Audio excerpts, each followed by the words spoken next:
For sure. If this will go live. There we go. That's good stuff. Good stuff. All right. So the week. How's your week, Brad? That's not bad. Staying busy.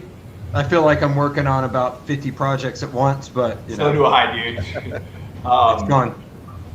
Trying to get this guy to send me a keyword report. Nah, I saw that just now, dude. Like I just saw it, and I don't know which one you want because I had to. Like it's so big, I have to run it in so many chunks. So I'll talk to you about which. Any of them doesn't matter. All right. I don't know if I want to give you them though for him. You will, or I won't work on anything. Okay, I'll give them to you, dude. I thought so. I'll give them to you. Yep, no worries. So actually, there's an update that came out recently. I know you were in the chat, Clint, when I said it, but that claim review action for the fact check snippets, dude, they didn't re-update it, but I missed something when I was talking about it, and it was the fact that they did leave in there. So what they did was they said one claim review on a page, or they won't make you eligible for the single fact check snippet. But then there's actually an exception in there that I think I missed, which is if different reviewers on the same page check the same fact, you can include a separate claim review element for each reviewer's analysis. So it sounds like to me they're really just trying to make sure that you keep it to like a single fact per page rather than try to go multiple. Have you played with this a lot, man? Because I know you do a lot more with Schema than I do. No, I saw that. I saw that feature when it first came out, but I'm kind of anti-fact checker, really, because who's fact checking the fact checkers, and honestly, it just seemed like a big game to play. That's why I don't watch the news. Yeah, exactly. So I never really messed with it. It makes sense to me though with that change. There's just one fact we're verifying, and then, like you said, if they're doing the reviewers, that kind of makes that more. To me, it would be more believable if multiple people are doing it. But for the most part, when they launched that feature, if you did the research and stuff, a lot of those sites were coming out of India, like facts about U.S. politics, and the sites were coming out of India, and those are the ones that Google cited as perfect. So, to me, when I think of that, I really start thinking about, well, why don't I just go out and scrape everyone that's already got that snippet and steal that content and start utilizing that? Right? You don't steal it, you curate it, Mike. Yeah, you're curating. I'm sorry. Steal. Curating. I curate it automatically. But and especially like what you said, the multiple reviewers per page would actually make more sense to me for them to validate it with multiple people rather than, hey man, what's up, dude? Is that Kyle or Ted? I don't know. I think it's Ted. That's Ted. Yeah. What's up, Ted? How are you, man? What's up, BK? No, today it's interesting. There's been some news out, and actually there's been some data that we've been pulling, but I wanted to talk about universal search a bit. And it's something that people talk about and say is not there, something that people talk about and say is there, which is a query that deserves diversity and why and how they select that shit. So I don't know, what are people's opinions on QDD, which is, I really don't know. The first time I heard that was probably 6-7 years ago, 8 years ago, but I've never actually seen it mentioned in any official documents. First time I heard of it was maybe now. 10 years ago. The first time you've heard of query, I'm not going to say it anymore. Come on, dude. You haven't said it yet. Yeah. QDD. So. QDD. Query deserves diversity. Thoughts on it? Like basically video, basic images, blended search. Okay, right? So like we were talking on the webinar last week about blended search. We showed some examples of taking 6-7 slots on a page with a single website for the same keyword, right? That kind of shit. Sneaking into multiple slots, right? Sneaking into multiple multimedia, essentially. I know you do, dude. You always do. So I don't know, what are your methodologies behind that? I don't care who starts, but like, how do you look at a SERP and determine like what kind of media you're going to create? How do you look at a SERP and determine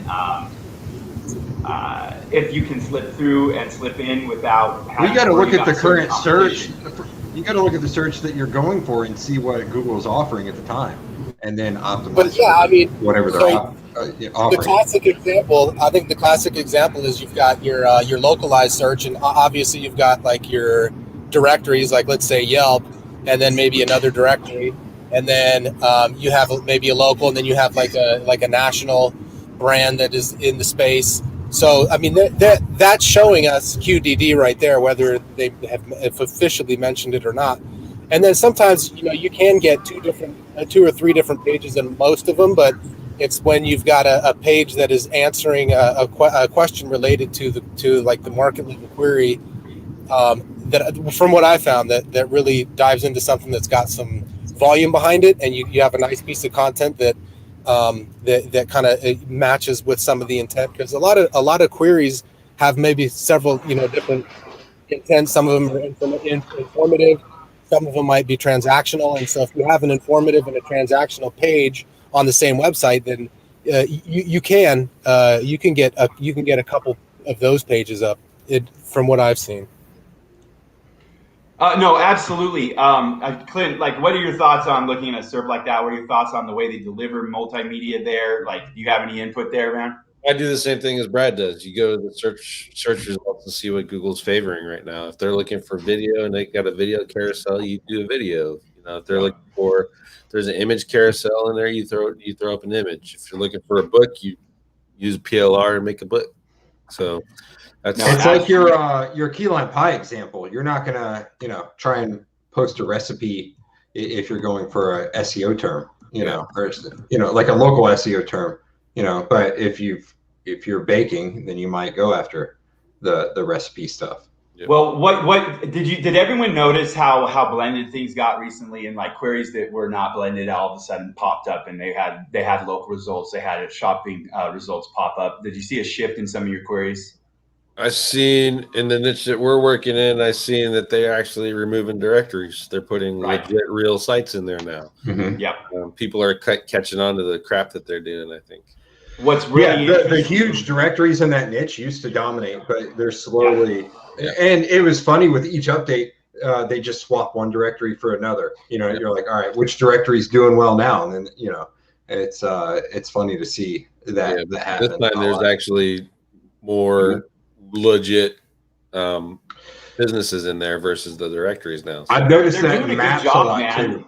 Yeah. You gotta look. I mean, I don't necessarily respect that company. I don't like what they stand for. Like, don't get me wrong, I'm not a proponent of this freaking beast. But I am for the direction that they make money for us. So I gotta say that I like them there. So I'd like them to stay around. They want to take. They are doing a good job. And what's interesting is for the last few months, I've been tracking a lot of queries that have been coming up in their knowledge, I would say, like that they're gathering new data on. And it's really interesting to watch the way the results actually grow. And when you insert from the beginning of that query, as it starts to go live and gets more information and start to understand it in a much deeper way, to see how those universal search results actually modify and change. And they have come out, like Gary's come out and said, recently, actually, and we're going to go over this in September and October. What's up, Ted? I was about to let you know I sent you a message, so I'm going to hold off on this. And we're talking about mixed results, like multimedia search. Essentially, is what we're talking about, right? So blended. You said meta search blending. So what are your thoughts on using that as a strategy, man? Like, if you want to jump into the conversation.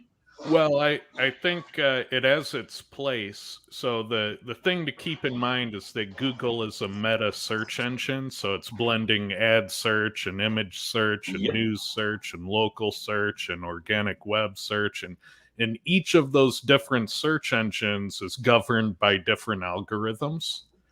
And so it isn't one algorithm governs them all. And there's an actual type of Google update where Google will change the meta blend of those different searches on page one. And so we call that type of an update a meta blending update. Now, from an SEO strategy or a business strategy overall, so getting beyond just the organic web, having representation in those different search channels lets you take more of page one when those search channels apply to your keywords. Yep. So what's interesting is Gary. I can never say Gary I's last name or whatever, dude. How do you pronounce that crap, right? Recently, there was a very interesting conversation that I actually take to heart because I have data that backs up a lot of what they're talking about, and it's a big focus of what's going on this year at the event that we're all going to be involved in. Taylor's kind of the process we put together, but you said it properly. Like everything is separate, but everything is together because that bot is hitting multimedia at this point, right? It's hitting everything, and it's gathering that data. And essentially, the way they're talking about it is that an image or a video is actually bidding for a slot on the organic result. And if the data that is behind that organic result or behind that video is enough, and they can bid for a top position in the organic results. So it's almost like you have, Corey and I were talking about this yesterday. We were talking about looking at search as it's a paid, as you would like with paid. And that's one of the things we want people to come away with this year when they come out and we get together and do the workshop with them, is that if you look at this, like your landing page, your page in search is just part of a funnel for that user, right? Like the person that you're sending that traffic to or getting that traffic from, like you become a funnel with all these people. Like you get into things like filtering and info gain scoring and crap like that.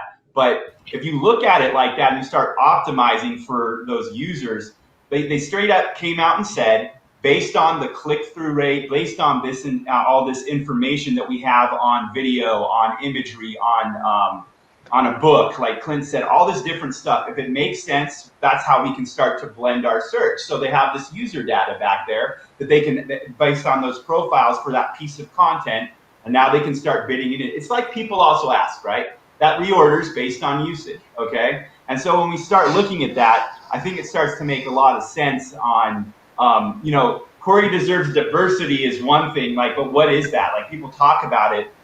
There's a real reason why those different results come into that search. And I think looking at why those results come into that search is really important.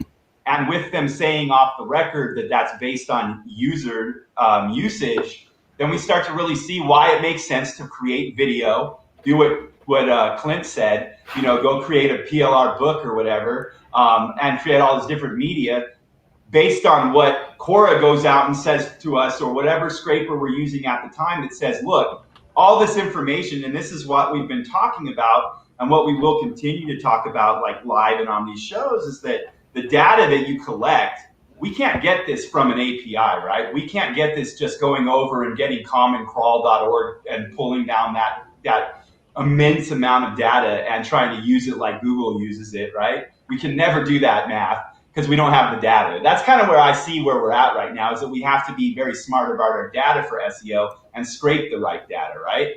I mean, I think that's what you think, Ed, because of Cora. That's how I see Cora, So it's interesting. Yeah, go ahead. it comes down to a very fundamental premise. You measure twice and cut once. And most SEOs in the world are cutting first and measuring later. And they often do way more work than they need to do. They often do that work in the wrong places. And they often lose fingers. So. I cut it twice and it's still too short. It just keeps getting shorter. And Ted knows about cutting, because when I was talking about alfalfa, Ted lit on to me that he knows a little bit about farming as well. So you grew up on a farm, Ted? Yeah. I worked on a perennial farm for about 6 years, and Nice. Before that, in my early days, did corn detasseling, which I think is the worst job on earth. Mm-hmm. That's crazy. That sounds awful. Yeah. What we talked about, and When I your think VA's got out, Corey, he's out. Hey, get him back in there. Get back in your cage. Sam, Joe. I don't He know. doesn't care. Not sure his name. Walks away. Yeah. On the Her name.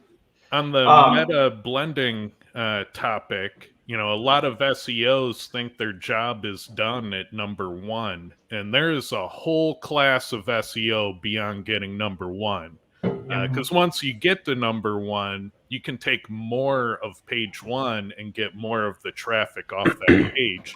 At the height of my online retail career, I was an in-house SEO for over 17 years for a large online retailer.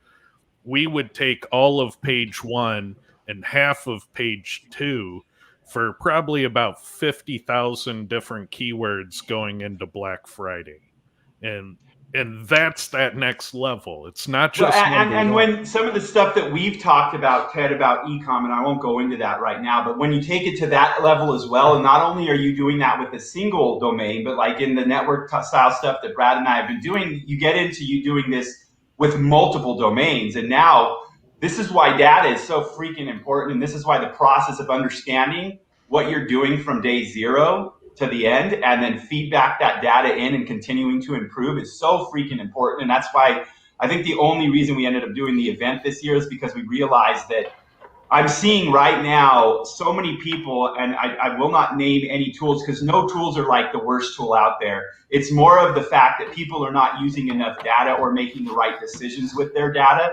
But the graphs that you see of like starting back in 2019 where you've got a 20% drop in traffic, and then you've got the next core, there's another 20% drop in traffic. You get the next core, there's another 20% drop in traffic, and you just see this stair-step wave. It's like a dance. We call it the 20% drop dance, right? But you do it while you cry. Yeah.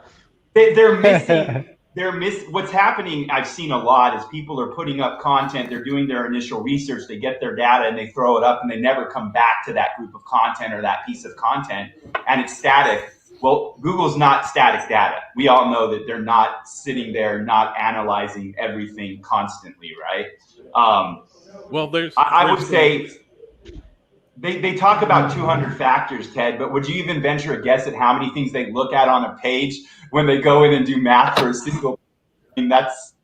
Well, there's several things here. Like, there are multiple pieces in motion. So you're making changes to your web page. Competitors are making changes to their web page. Google is making changes to the rules of the game.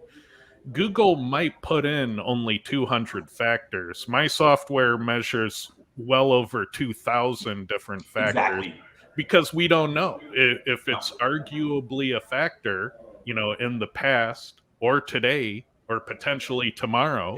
We need to measure it and check. Because when something changes, when something new hits the scene, how do you know? When something old leaves the scene, how do you know? And well, when you're in a situation where the people that are writing this stuff, that are creating this thing, don't even know what the factors are, we don't have a chance. At some point, you've got a factor creating a factor, right? You've got math doing math. Well, yeah, and it gets weird. It gets into this emergent thing where Google might say that, on their end, and I'm speculating here, right, that traffic, that click-through rate is a factor. But because click-through rate is a factor, then human behavior plus click-through rate can make emergent factors. So, for example, if the top 10 best, blank of 2021 is a click-through rate winning title pattern, then that form of title becomes an emergent factor for ranking well. And at the end of the day, as SEOs, we don't care if Google coded for it. That's not our game. What we care is what we do works.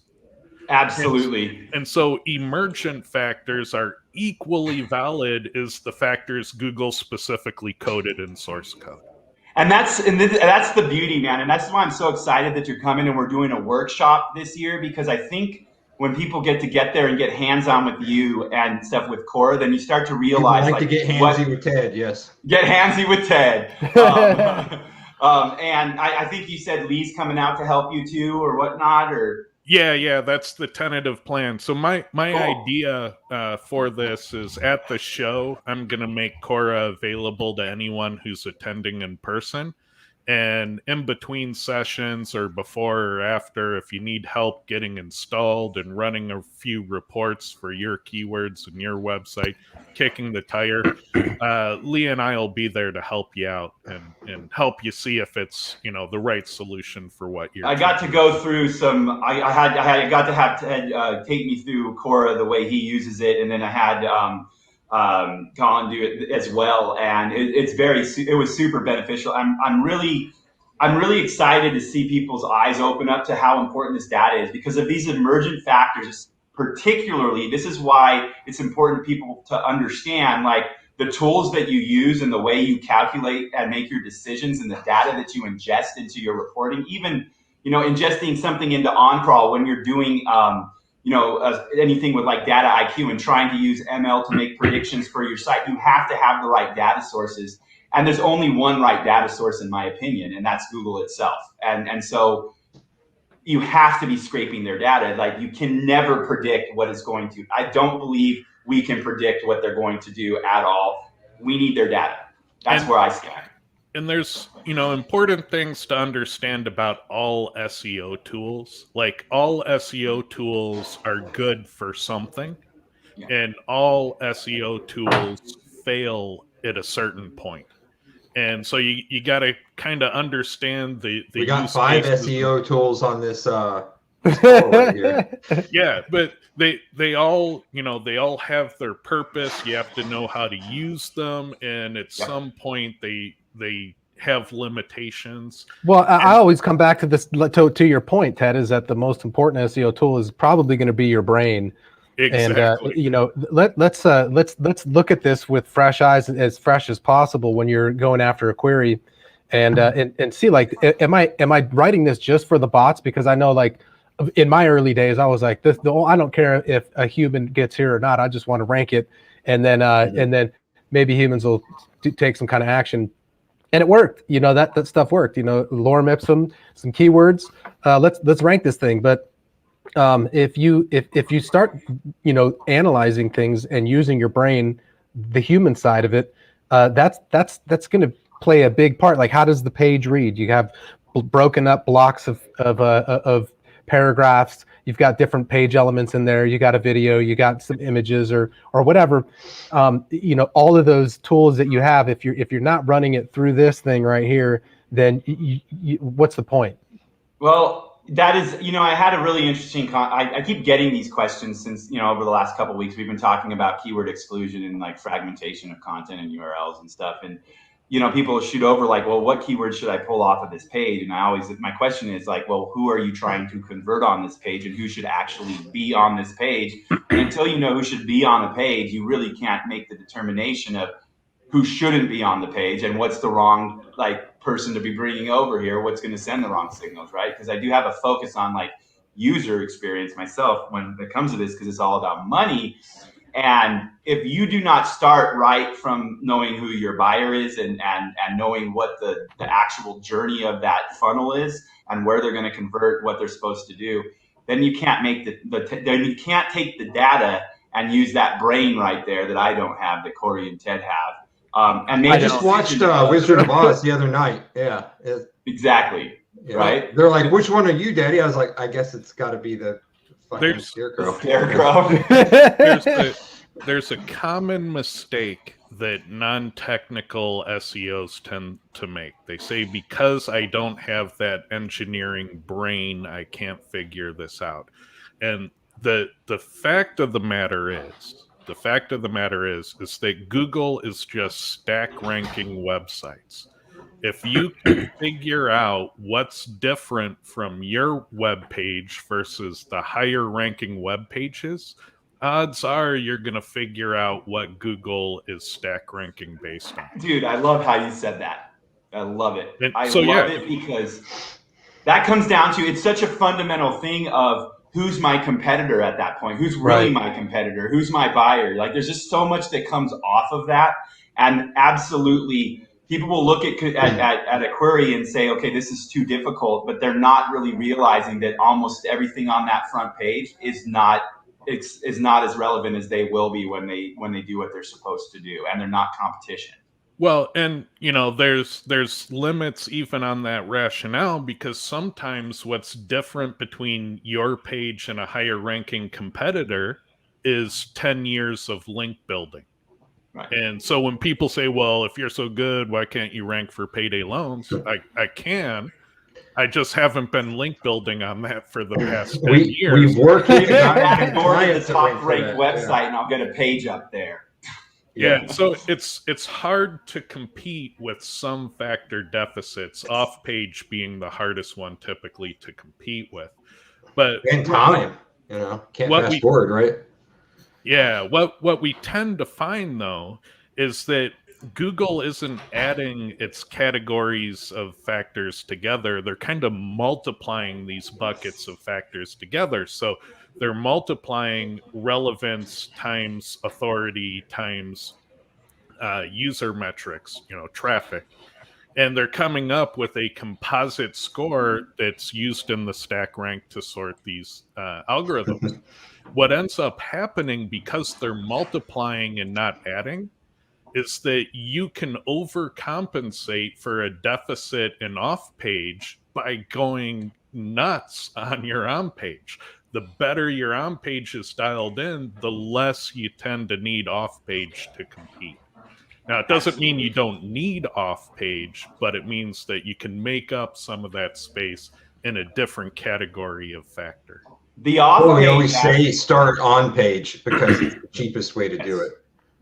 But what I do see, and what I want to try to help correct this year with like what we're doing, is that I've seen a lot of people come in, take clientele, and like build this budget for backlinking and build this budget for a needed off-page campaign, and then not be able to truly fulfill that in an effective way. And I think that comes down to a lot of the same misunderstandings as when you misunderstand content and how to make your budget be as effective as possible off page. What's interesting about what you said is that while we might find that somebody is aged and they have their backlink profile is something we can't compete with, when they understand the buyer and they understand the data, they might realize that they don't actually have to compete with them and they should be in another set of queries instead of that query in and of itself. One of the big issues I see people coming to me with is that they're trying to group together top level head terms on a single page, like because they're using like an NLP tool and they're pulling out all these NLP entities and all this stuff, and they're kind of trying to take all these like top level or sub level, second level entities and throw that together on a single page. And a lot of times that's not the correct thing to do, right? And that's where I see a lot of people get in trouble. Well, you have to get the right ones. They have, because entities form topics, and if you get the wrong blending of entities, you might be ranking for the wrong topic on your page. For example, it's generally better to have a separate plumber page and electrician page, even if you are plumbing and electrical. Exactly. Don't commingle. But yeah, those types of things you have to consider. And right now in the Quora shared data, so the whole Quora community anonymously shares factor data back to the server, and we recycle that community information on how factors perform over large numbers of keywords into every report. Right now, the number one factor, because we measure and stack rank all factors, the number one factor is entity diversity. Yeah. And the number two factor is factor diversity. And I've been talking about MC4 as an algorithm for a long, long time, and that Google is using something like MC4. And MC4 is a web spam algorithm, and it says if a page is exploiting a minority of factors, it's going to ignore those exploited factors. So how do you get to exploit with factors? Diversity. They're using something. They're using T5 in the same stuff too, aren't they, Ted? If I'm not mistaken. Well, go ahead. There's evidence of it. It's hard to prove which exact. So I tend to. That's what they've said. At least they said T5. They also have publicly stated that they're taking the Common Crawl data and then cleaning that up as well, and then pulling that in. And that's one of the things that is important for people to understand, and why I think just using API-based tools is a really big shot in the foot for a lot of people, is that they're missing out on all the actual stacking and pre-sorting and filtering that's happening in the SERP once they start taking just that data out. Well, the other danger of there's a lot of tools out there that are a mixed grab bag of API data, and different tools have different limitations and problems, and when you mix and match all those limitations and problems, it's really hard to figure things out. No, it is, and I with the type of network building that we've done forever, and the way we've always gathered our data, and the way we've always created our content, it's just always made sense for us to focus on what the end result of Google's actual scoring and filtering is at the end of the day in the SERP. And to me, that's just something that's timeless. No matter what that's why chasing these different updates and chasing all of this, it doesn't have to be done if you're using the right data, in my opinion. And that's why I love Clint's methodology. He told it to me 2 years ago. I use what works. Yeah, no, it's true. What do you, Clint? I wanted to ask you, like, when it comes to markup right now, and so I do think that, like, markup, like that you guys are doing, and the way you're using certain markup, there's a big play on feeding Google the intent of your content, and actually educating them and letting them know how to start classifying this versus actual individual, like, let's not say a tangent ranking factor as in getting more screen real estate and hence getting more users in and modifying, like, the usage metrics, but from an actual code and a markup standpoint. Would you consider this as like a help or something that's a direct ranking factor on your page? Like, where are you at with the markup right there with some of the stuff you're looking at, some of the stuff you're testing and all of that? You can rank just fine without using Schema. Right. However, you make it a whole hell of a lot easier for the math to understand what your page is by leveraging Schema because it understands it. So let's just take about and mentions. Those are the biggest things right now, in my opinion, that are helping. And you're associating with entities using the about and mentions feature by having those machine readable IDs inside of your schema. So like Ted said, the number one factor is entities. Well, I'm force feeding the math the exact URL it needs to know that that entity is matched with this thing. And if you combine enough of those and you keep those on target enough, you essentially, right in the head of your document, tell Google what your page is about. Yeah. You remove all the ambiguity and you remove all the guesswork.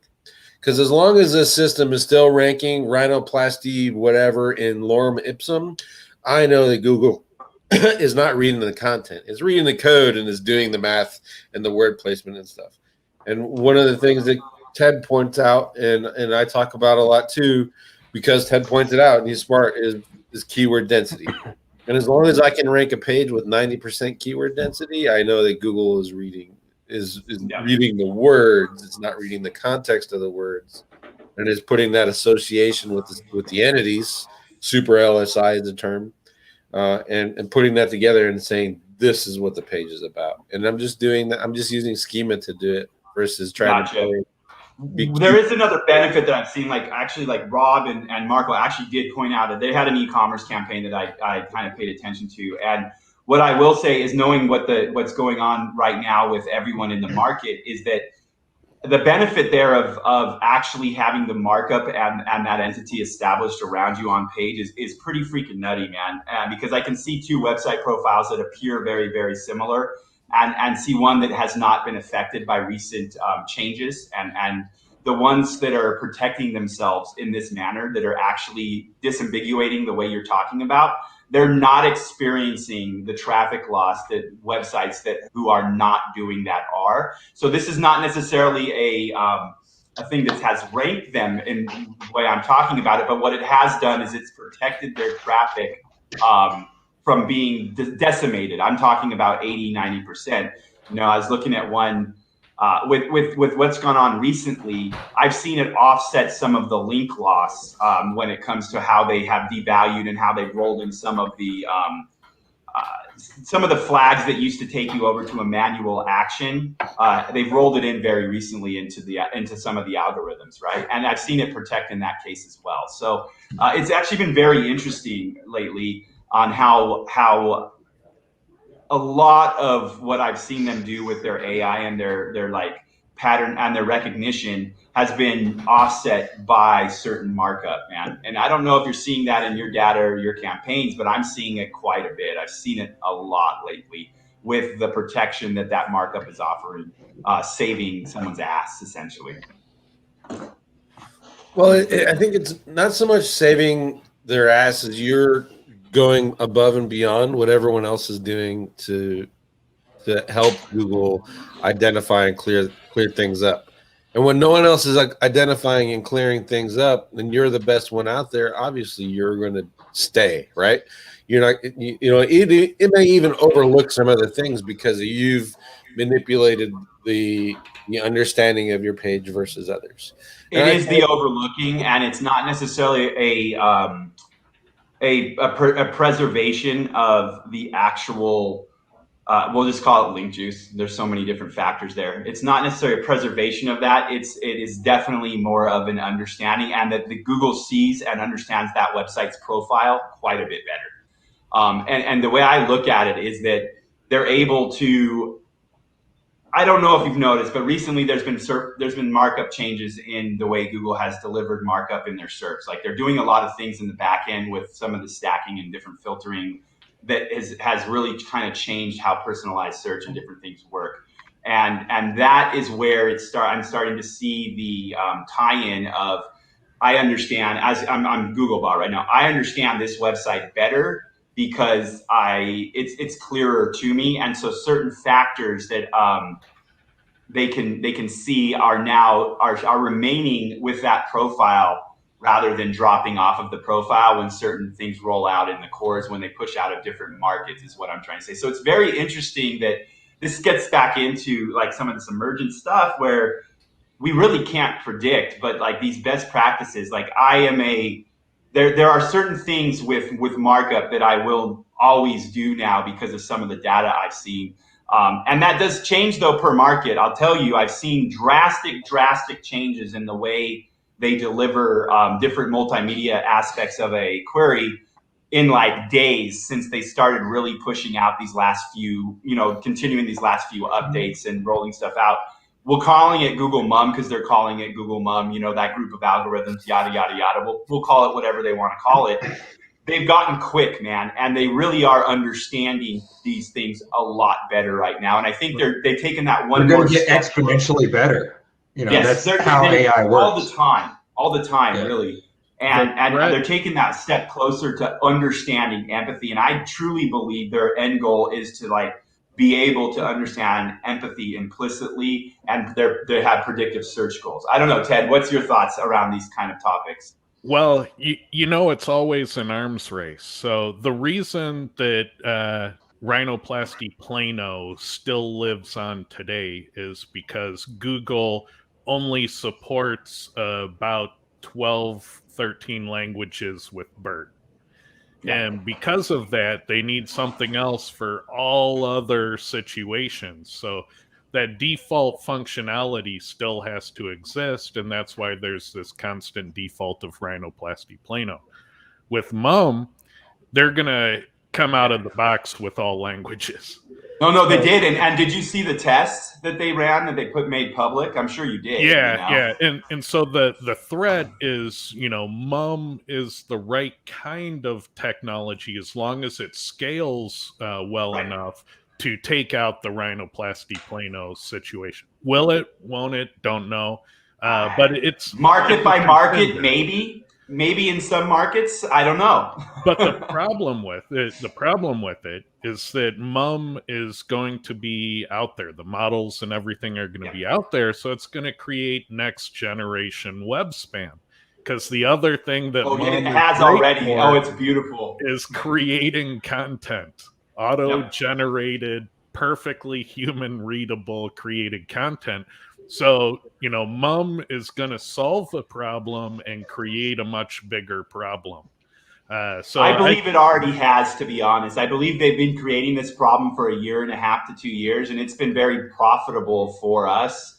I think for people that understand it, even from a client basis, if you understand this, with the tools that are out there, and if you understand how to break a page down into little increments or little pieces, you now have a very scalable process. And if you have the off-page handled properly, it's almost made automatic SEO that much easier, in my opinion. So, well, yeah, and so you're trading being able to rank lorem ipsum with paint by numbers SEO. So content doesn't matter. yes. You get your ranking without generating quality content, to getting nearly perfect auto-generated content that you can paint by numbers.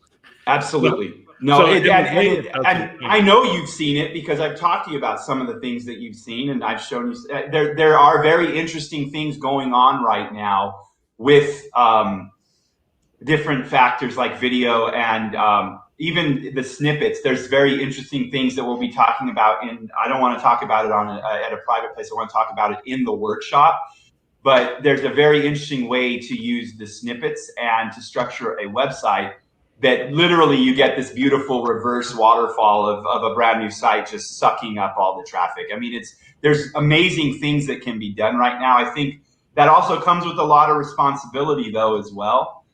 We had a conversation about this once about where are the ethics and where does it lie? When is it really spam? And for me, I know when it's really spam is if I'm doing something to harm a user, then I believe that I'm doing something wrong. If I'm helping a user, then I believe I'm doing something right. So that's where I lie in my business ethics. But is taking a piece of content, is taking other content and mixing this, is rewriting just one article. Not saying that this is the most effective thing to do, by the way. But where does it become crossing the line between this is good or this is bad if you're helping the end user, right?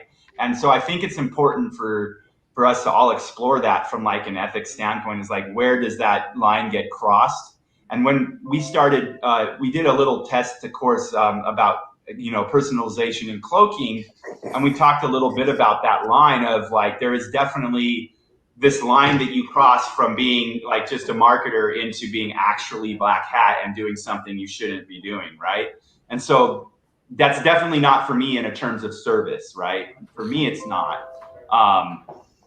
But I think it's important as this becomes more mainstream, when people start to realize what opportunities have been created by what they're doing, and what Radvan, I don't say his name very well, the new director of search, has been there for about a year, with his vision and his goals and where he's been hiring and firing, they're going to create opportunity that I think if people take advantage of, that they need to be very clear where they stand in the line on that, because it becomes very powerful to be able to like go like that and do something right, I think. So I don't know. Maybe a discussion for when we're at the event. The other thing I wanted to talk about, have you been paying much attention to actual direct traffic and referral traffic, guys, when it comes to the way your ranks are being sorted, essentially? Well, it's interesting because Google swears up and down that safe search is not a ranking factor.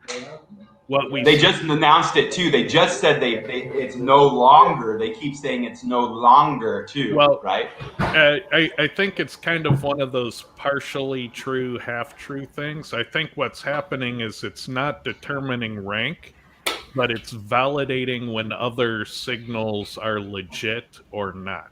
And so I agree. It's kind of like what you talked about at some point when you're talking about user and click-through, and a title becomes something that is important. What I will say, and we'll be going over some of the data and talking about some of this, is that I have seen some direct correlations to traffic increase, decrease, certain types of traffic and certain referrers on multiple sites, seeing between 50 and 80% loss and gains by manipulating the actual click stream data around that website. Like it's a paid funnel. Like Corey and I, we kind of talked about this yesterday. that who you're sending that traffic to, where that traffic is coming from, you're in this interconnected web, and that might be something that they potentially could look at. Potentially. Yeah. Go ahead, Corey. Well, thanks. Like, I think referrer traffic, like when Google, regardless if they come directly out and say it, like if you're sending traffic to a website from a website that Google trusts, like Google, let's say, in ads, and I use this for especially the clients that I have that I'll take on that they're nowhere in the top 100 for anything. They're not getting traffic. They're not ranked for anything. I'll send I'll just start sending a little bit of traffic from Google's pay-per-click over to that website, just for some low-level keywords, but that are related to the industry that they're in, and then usually within a couple weeks, like really without doing much else off-site or off-page, is we start jumping into the top 100, then into the top 50, and then. Yeah, and just with that, you can typically get sites into the top 20 for most local and national keywords, assuming that the on-page is done right. But I think it establishes a couple different things, right? There's money behind the website now. We know exactly who this is. There's a credit card behind it. So that's a trust factor that we're passing along to Google. Now it's getting referral traffic from Google, and Google trusts Google. So all of those things, while not affecting your rank, so to speak, I think it's really influencing the trust. Visibility. I think it influences visibility. Yeah. What a lot of people don't realize about Safe Search is that it's recording everything you do on every website you visit. So when you go to your bank and log in and check your balance, all those URLs are being checked in Safe Search. Is it malware? No. Is it malware? No. When you go incognito and start browsing categories of porn, it's going to Safe Search. They're getting every single URL you visit, and they're storing it. So when you're searching on Bing, it's not even Google anymore. They can see all the URLs you're traversing on Bing. What's interesting, Ted? I pay attention to this quite a bit, and I document this on multiple devices, is that I'm watching them take the same account and profiling the devices, and they know that it's a different user in the account very easily. And so what we suspect is happening is that they're using that clickstream data as a factor validator. So you have this pool of backlinks on a page that gets no validation traffic from Safe Search. They know to ignore your backlinks. Well, and what's interesting, Ted, with this link spam update, there's some things that went very interesting. This was a very interesting one for me because I watched a very large market with this rollout. So what this did was it rolled stuff out I've seen in the US for a while, but it rolled it out into other languages, right? And certain markets that have traditionally behaved in certain ways. So there's certain markets that they use directories, and this is where traffic goes. They go to directories, and that's how they go places out, and they do different things.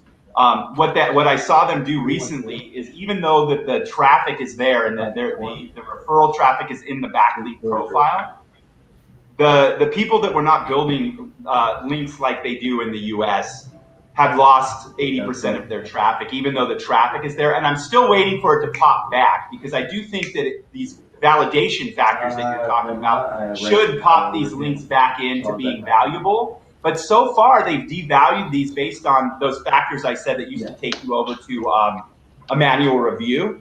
So as I'm watching this, I do believe that you're spot on, that my theory has always been that PageRank has always been about usage metrics from a person and a user experience. A backlink has always been about trying to estimate the user and using a backlink to visit a page and give it a vote. So now that they have the access to see that traffic, it stands to make sense that user-sensitive PageRank is actually a thing, and that whether that's actually calculated as a PageRank or that's PageRank plus validation, I don't know either way. But to think that they're not utilizing their data to make sure that they're giving the best experience to someone, even when people aren't logged in, I'll have them come to me and go, why do I not get the same kind of quality from Bing that I get from Google? And I go, well, where do you search normally? Well, I search in Google. Well, obviously they're going to deliver different results to you based on their profile they know about you, and that's going to have a fact on how your quality is. And that's Google's business, right? Is being quality to people. Like, we need to make sure that this is fulfilled. So I think it's to think that they don't use it is very interesting. And we know for a fact that they do. It's naive is the word I would use. What, naive? Absolutely. Yeah. It's very naive, because we know for a fact that they do use it to sort certain elements of the SERP, and that we know that they do use it to determine if they're going to include video, if they're going to include a book, if they're going to include news. We know that they do use it there. Well, and the whole let's get back to the whole reason why. I mean, Google is a for-profit company, so a very for-profit company. Exactly. So if they are serving up really good results for people in the organic section, and then you've got advertisers that are right there saying these are the people who are usually going to be, and that's one of the things that you can select in Google advertising is, I want to get in front of people who are in the market, who are already looking for, whatever it is that you're selling. And then you can either get on the display network or, even in, your Google, your regular text ads. Question. So the ads accounts, are they unique for each client credit card in the ads or your agency account?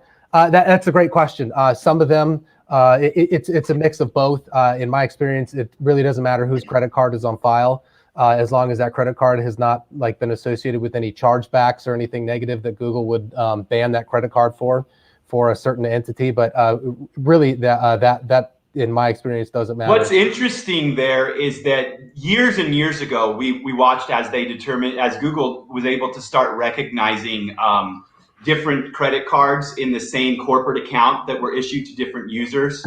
So I tie it to the address and everything, right? What's that?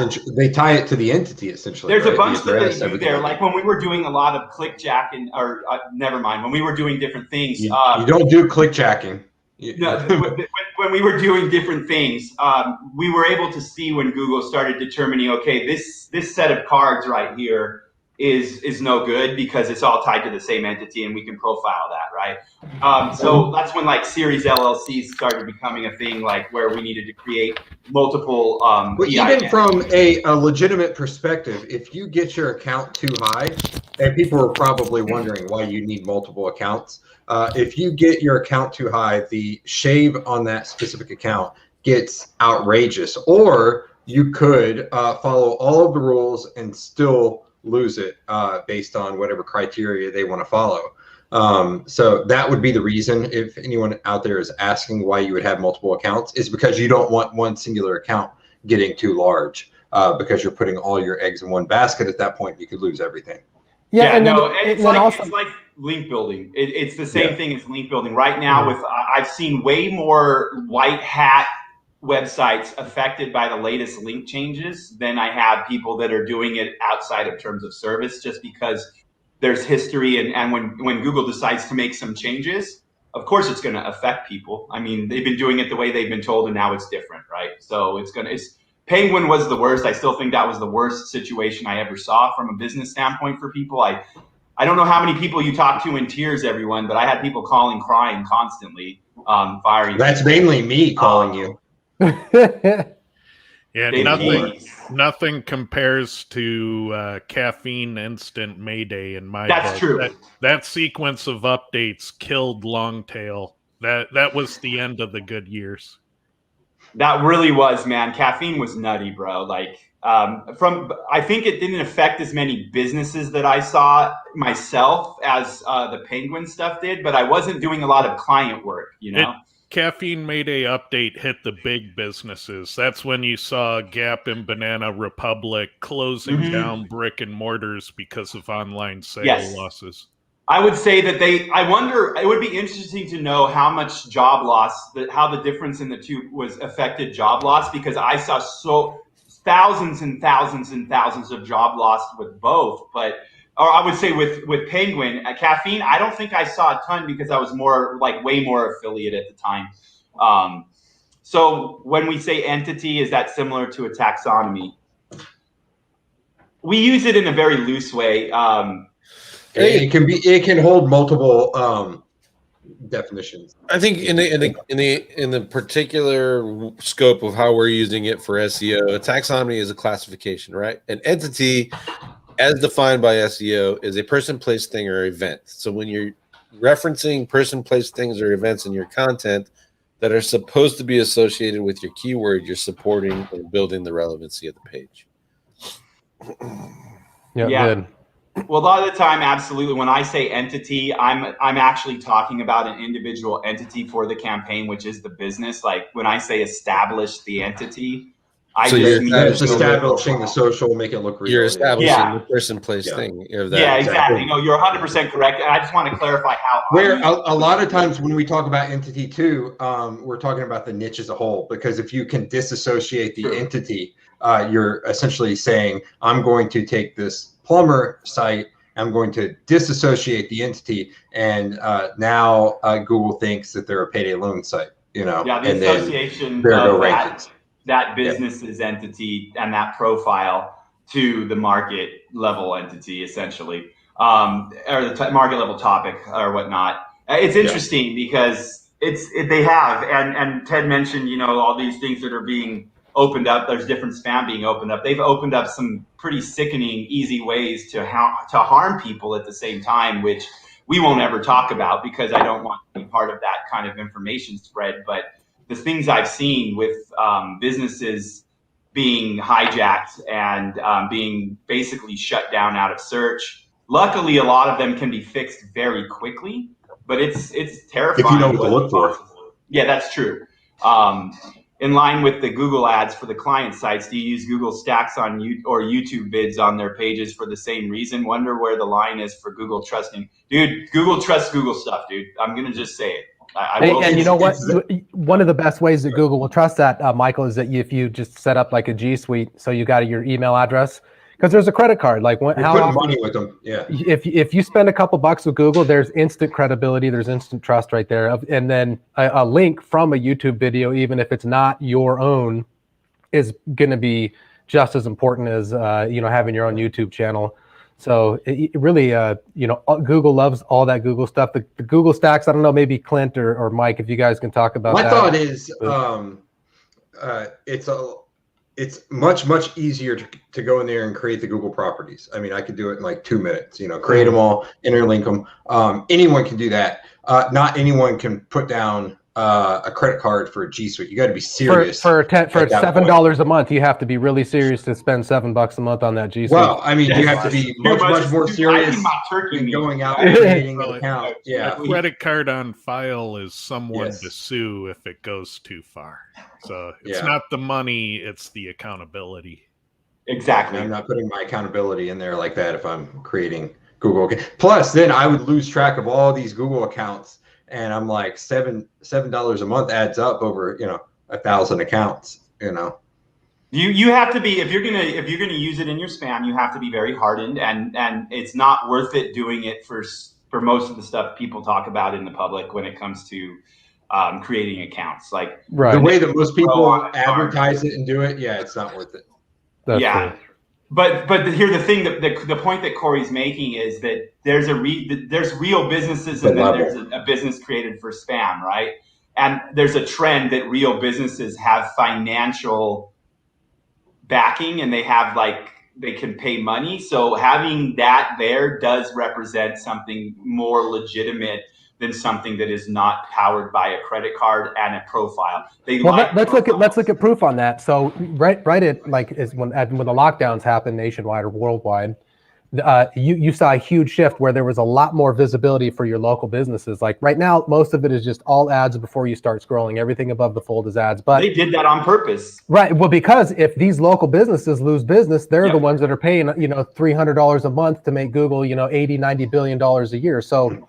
And that should be very, very telling for people when you saw this happen and they all of a sudden could instantly shift their results, that all these small businesses came to the top. Like Clint mentioned at the beginning when he mentioned a market that we're in, how real businesses are coming to the top over some of the directories. Well, they did this specifically once the lockdown started happening. They did that in almost every local market that I saw. Yeah. They now they basically tweaked a little thing and everything came up. So that should tell you that they have a lot of data and they can make simple tweaks per market on a regular basis based on the data that they collect, right?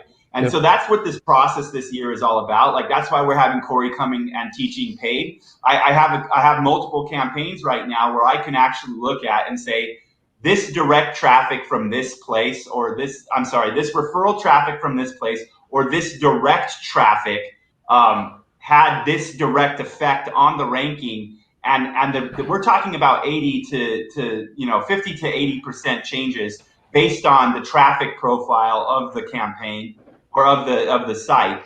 And that's what I'm really looking forward to this year is being able to see people collect data with Cora, sort that data with Leo and Keyword Cupid, build content plans, build a persona with Fletch, learn how to buy that paid traffic, because literally, if you didn't pick up on it this week, everything we talked about, traffic, content, it's all tying together to let Google make decisions. And I don't pretend to know how they're doing it. I'm never going to actually sit down and try to figure out what they're doing in my market, but I will take the data that I can get with the tools that are out there and make my decisions based on that.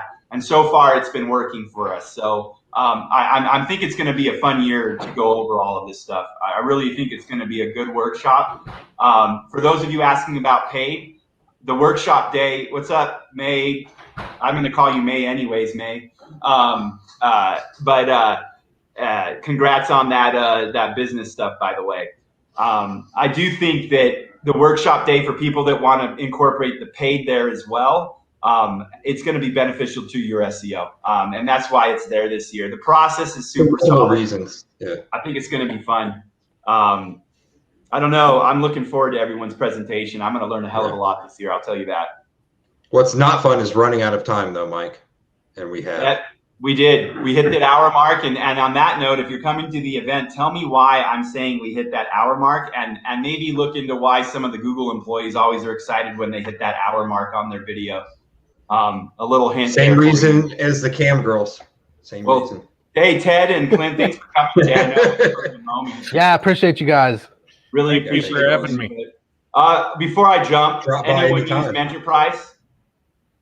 I use it. I use the content for link building stuff, Cool. And it's great for if you're starting out. Like if you're using an AI writer, you can go into Enterprise, get it to scrape, spit something out, and then rewrite it with your AI. It makes it a little bit faster.